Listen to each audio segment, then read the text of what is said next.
계속해서 욥기를 통해서 우리가 생각해 봐야 하는 것은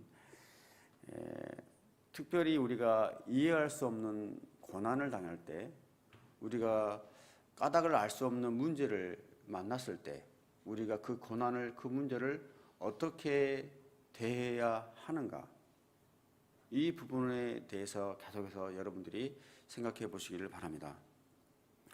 인생을 살다 보면은 또 좋을 때가 있고 또 이유를 알 수 없는 고통을 우리가 당할 수가 있습니다.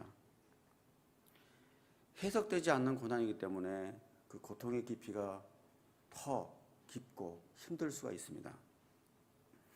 마음속에 그렇다 보면 그 원망하는 말들이, 나도 모르게 원망 섞인 그런 기도들이 나올 때가 있죠. 이때마다 우리가 기억할 것은 뭐냐면, 우리가 붙들고 씨름할 것이, 우리가 붙들고 싸우고 씨름할 것이 우리가 당한 고난이 아니라 하나님이라는 거예요. 우리는 고난을 당하면 그 고난에 붙들려서 고난을 붙잡고 싸우거든요. 그렇기 때문에 더 힘들거든요. 해결할 수 없기 때문에, 방법을 모르기 때문에 힘들거든요. 그게 아니라 우리가 붙들고 싸울 것은 고난이 아니라 하나님이라는 거예요. 하나님을 붙잡고 싸우라는 것입니다. 그런 모습들이 하나님 앞에서는 어떤 면에서는 불신앙처럼 느껴질 수 있어요. 우리의 원망 섞인 소리가 나올 때, 불평하는 소리가 나올 때 우리의 모습들이 마치 내가 신앙이 없는 건가, 이런 불신앙의 모습으로 비춰질 수가 있어요. 중요한 것은 그렇게라도 기도를 해야 된다는 거예요.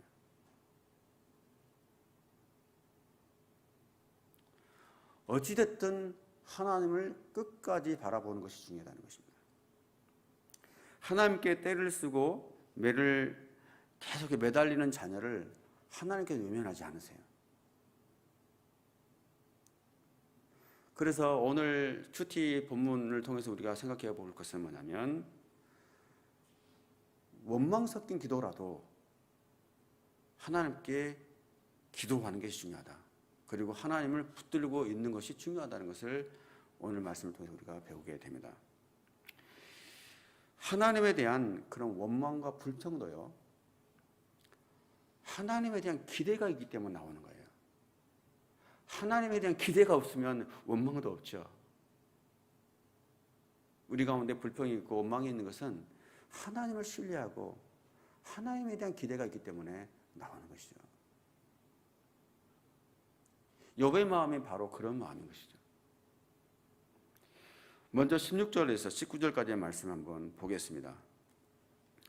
내용을 보면요, 욥의 고통이 멈추지 않아요. 밤이 되면 뼈가 더 쑤셔서 잠을 이룰 수가 없어요. 온몸에 악창이 나서 고름과 상처가 마치 누더기 옷처럼 몸을 휘감고 있어요. 하나님께서 자신을 진흙 속에 던지셔서 19절을 보게 되면, 내가 한순간에 흙더미처럼, 잿더미처럼 비참한 신세가 됐구나, 이렇게 토로합니다. 굉장히 부유하고 풍요롭게 살았던 욥이 이유도 모른 채 갑자기 나락으로, 가장 밑바닥으로 떨어졌습니다. 재산도, 자녀도, 아내도, 친구도 다 잃었어요. 이런 처지가 되면 우리가 인간이기 때문에 어떤 소리를 못 하겠습니까?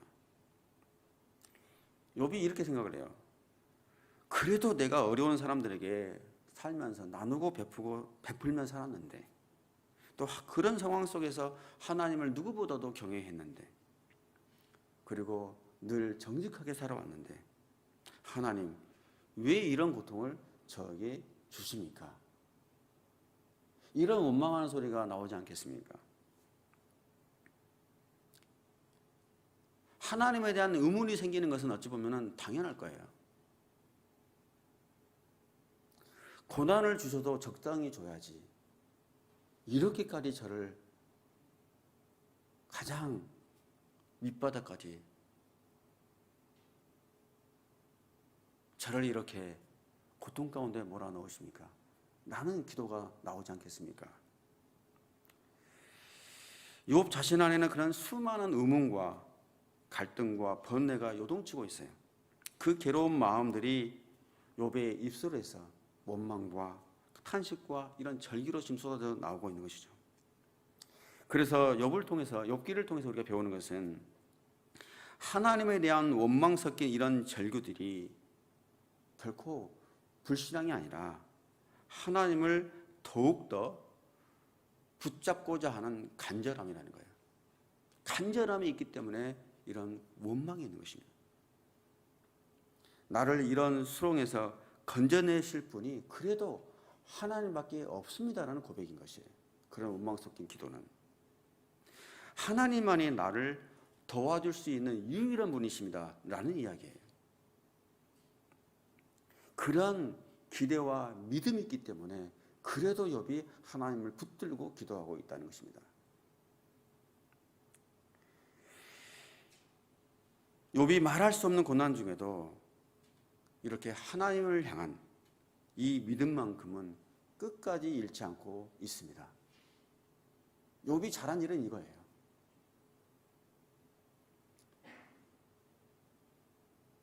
욥이 하나님을 늘 경외했고 정직하게 살아왔고 또 이유 없는 고난을 당하는 그런 욥의 이런 모습들보다는 이 욥기를 통해서 저희들이 배우고 봐야 될 것은 그럼에도 불구하고 이 모든 상황에도 불구하고 하나님을 끝까지 바라보고 있다는 것입니다.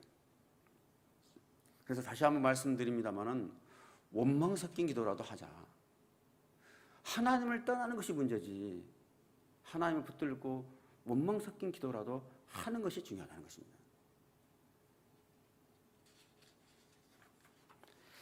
20절에서 24절까지의 말씀 함께 같이 한번 읽어볼까요? 시작. 내가 주께 부르짖는데도 주께서는 듣지 않으며 내가 일어서도 주께서는 나를 보아주지 않으십니다. 주께서 이토록 내게 잔혹하셔서 주의 강한 손으로 나를 치십니다. 또 나를 들어 바람에 날아가게 하시고 폭풍으로 나를 쓸어버리십니다. 나는 주께서 모든 살아있는 것에게 정해진 집 곧 죽음으로 나를 끌고 가실 것을 압니다. 그러나 사람이 망해가면서 어찌 손을 뻗지 않겠습니까? 재앙을 당할 때 어찌 도움을 청하지 않겠습니까? 지금 온몸에 악창이 나서 그 통증으로 잠을 이룰 수가 없어요. 그리고 친구들이 자신의 마음을 공감해 주지 못하고 비방을 받습니다. 이런 괴로운 가운데 있습니다. 그렇지만 욥에게 있어서 가장 큰 고통은 뭐냐면 다른 게 아니라 이렇게 기도를 함에도 불구하고 침묵하시는 하나님, 하나님의 침묵이 가장 고통스러웠던 거예요. 사실은 욥에게 있어서 하나님은 유일한 희망이자 피난처이십니다. 그래서 하나님께 거듭거듭 호소하고 또 호소하지만 하나님은 말이 없어요. 여전히 침묵하고 계십니다. 이게 욥에게는 굉장히 고통이었습니다. 20절에서 22절 한번 보실까요? 네, 제가 한번 읽어보겠습니다. 내가 주께 부르짖는데도 주께서는 듣지 않으며 내가 일어서도 주께서는 나를 도와주지 않으십니다. 침묵하고 계시다는 거예요. 주께서 이토록 내게 잔혹하셔서 주의 강한 손으로 나를 치십니다. 또 나를 들어 바람에 날아가게 하시고 폭풍으로 나를 쓸어 버리십니다. 이렇게 욥이 기도를 합니다. 기도해도 응답하지 않으시는 하나님 앞에 욥은 더 절망할 수밖에 없었습니다. 더 큰 고통 속에 자신을 내버려 두시는 하나님을 이해할 수가 없었습니다. 그래도 이런 가장 고통스러운 순간에 하나님을 먼저 떠올렸고 하나님께 기도를 했습니다. 욥이. 그러나 전혀 응답될 기미가 전혀 보이지 않았습니다. 이것이 욥이 더 비참하고 절망할 수밖에 없는 이유였습니다. 그런데 우리가 욥기 전체를 보면은 하나님께서 욥의 기도에 응답하지 않으신 것이 아니라는 것을 우리가 알 수가 있잖아요. 그죠? 누구보다도 욥의 기도를 욥의 코앞에서 다 듣고 계셨어요. 욥의 친구들의 이야기도 코앞에서 다 듣고 계세요. 정확하게 듣고 계셨어요.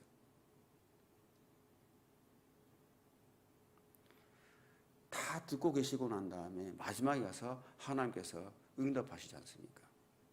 그리고 모든 것을 회복시켜 주셨을 뿐만 아니라 2배로 축복해 주시지 않습니까? 그래서 여기에서 우리가 배우는 중요한 한 가지가 있어요.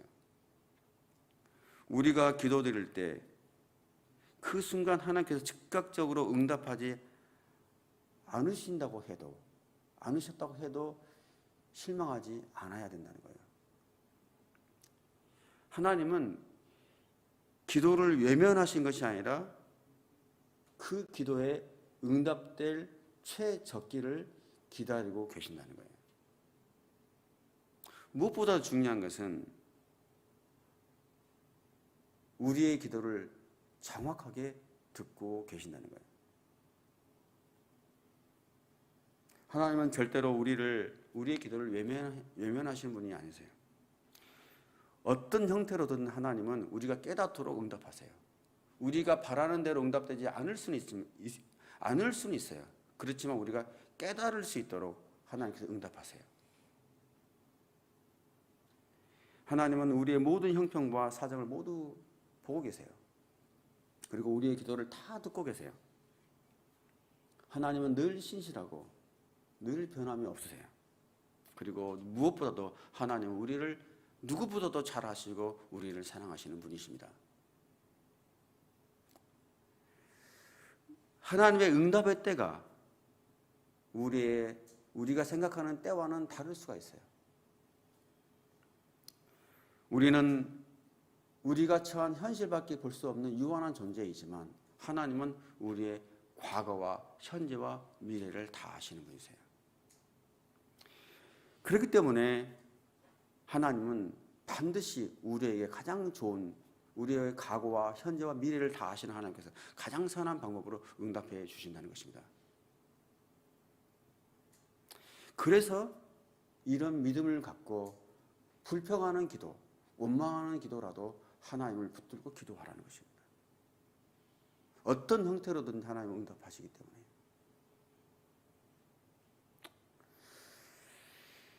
여러분, 기도는 우리가 해야 합니다. 기도는 우리가 해야 되는 거예요. 그리고 그 기도의 응답의 때는 하나님께서 결정하십니다. 이것을 인정하는 것이 믿음이에요. 하나님의 때, 하나님이 정하신 때 응답하신다. 이것을 믿고 기다리는 것이 믿음이에요. 하나님은 다시 한번 말씀드립니다만 우리의 기도를 정확하게 듣고 계십니다. 그리고 정확하게 때를 정하셔서 응답하십니다. 이 믿음으로 하나님은 늘 오르시다라는 그 믿음으로 오늘도 승리하며 나아가는 저와 여러분들 되시기를 예수 그리스도의 이름으로 축복합니다. 25절에서 31절까지 말씀 보겠습니다. 제가 한번 볼게요. 25절에서 26절 말씀 보면 내가 고난당하는 사람들을 위해 울어주지 않았던가? 내 영혼이 가난한 사람들을 위해 안타까워하지 않았던가? 내가 선을 바랐는데 악이 왔고 빛을 기다렸는데 어둠이 왔구나 라고 했습니다. 욥과 세 친구들이 서로 다른 주장을 펼쳐요. 근데 공통점이 하나 있어요.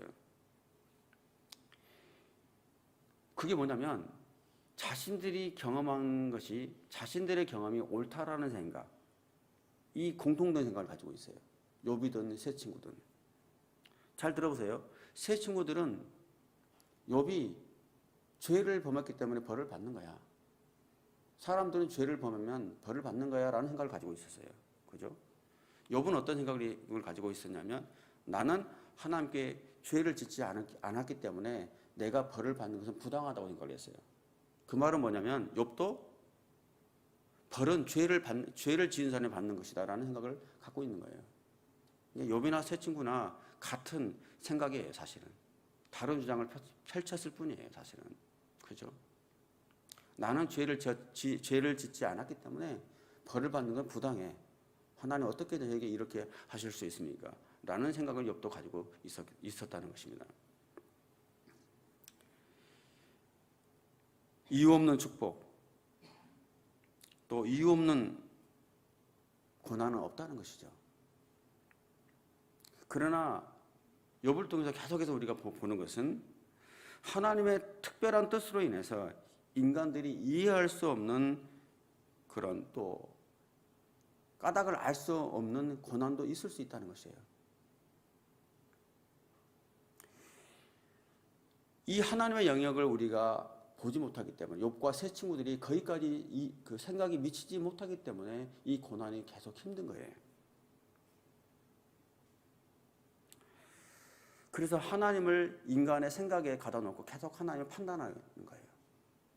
욥의 친구들도 마찬가지로 자기들의 생각에 하나님을 가다 놓고 계속 하나님을 판단하고 있는 거예요. 30절, 31절 보게 되면 온몸에 악창이 나서 옷을 입고 있을 수가 없었기 때문에 욥이 햇볕에 몸이 다 검게 그을립니다. 악창이 나기 때문에 옷을 이렇게 입을 수가 없어요. 그렇기 때문에 햇볕에 그대로 노출되어 있었을 거 아닙니까? 감게 탔어요. 게다가 염증이 생기고 고열이 나서 뼈가 타들어갈 정도였어요. 수금 소리, 피리 소리가 마치 통곡 소리와 같았어요. 25절, 26절 보게 되면 욥이 이렇게 이야기해요.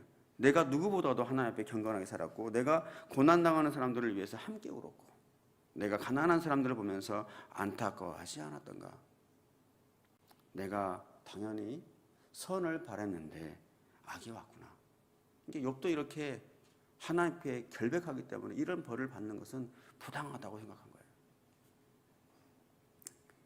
다시 말씀드립니다만 우리의 생각과 경험을 초월하시는 하나님의 뜻, 하나님의 섭리가 있음을 알고 그를 우리가 인정하는 믿음이 우리에게 필요합니다.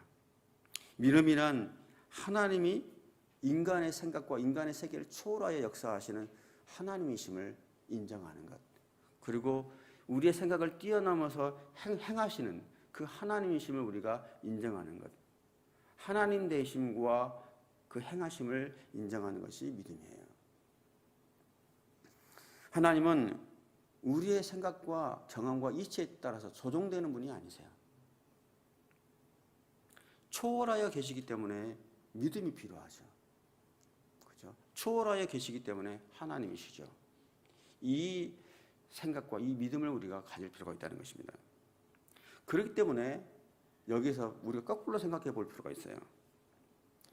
잘 한번 생각해 보세요. 우리가 생각하지 못한 방법으로, 예를 들면 우리가 생각하지 못한 고난을 당했어요. 이해할 수 없어요. 왜 이런 고난을 당했는지 알 수가 방법도 없어요. 그만큼 하나님은 모든 것을 초월하여 역사하시는 하나님이세요. 그런 하나님이라면 우리가 생각하지 못한 방법으로도 역전시킬 수 있는 분이 하나님이시라는 것입니다. 말도 안 되는 고통을 당하고 있다면 말도 안 되는 방법으로 역전시킬 수 있는 분이 하나님이시죠. 누가 봐도 이 상황은 절대 바뀔 수가 없고 모든 것이 끝났다고 생각할지라도 하나님이 끝났다고 하지 않으실 때까지는 포기해서는 안 된다는 거예요. 하나님은 이 모든 상황을, 말도 안 되는 이 상황을 손바닥 뒤집듯이 금방 바꿀 수 있는 분이 하나님이십니다. 우리가 이해할 수 없는 고난을 당하고 있다면 이해할 수 없는 방법으로도 우리를 역전시키고 회복시켜 주시는 하나님이심을 믿기를 바랍니다. 여러분, 우리가 아무것도 할 수 없는 그때가 하나님께서 가장 활동하기 좋은 때입니다. 우리가 손을 쓸 수 없을 때, 우리가 손을 놓아 버릴 때, 우리가 아무것도 할 수 없을 때 하나님은 소매를 거두시고 오히려 더 적극적으로 활발하게 활동하신다는 것입니다. 김브라이언 형제의 노래 주가 일하시네라는 찬양을 우리가 가끔 부르는데요. 찬양 가사를 보면 이렇습니다. 날이 저물어 갈 때, 빈들에서 걸을 때, 그때가 하나님의 때. 내 힘으로 안 될 때, 빈손으로 걸을 때, 그때 주가 일하시네. 이 찬양 가사가 있어요. 빈들을 걸을 때, 내게 아무것도 없을 때, 바로 그때가 하나님께서 일하실 때라는 것입니다. 이 고백처럼 우리가 아무것도 할 수 없을 때, 모두가 소망이 없다고 생각할 때, 그때 응답이 늦어진다고 할지라도 하나님을 끝까지 믿고 기도만큼은 붙들고 나아가는 저와 여러분들 되기를 원합니다. 우리는 포기해도 하나님은 포기하지 않으십니다. 우리의 절망을 소망으로 바꾸시는 분이 바로 하나님이십니다. 그러한 절대의 믿음으로 오늘 하루도 승리하며 나가는 저와 여러분들이 되시기를 예수 그리스도의 이름으로 축복합니다.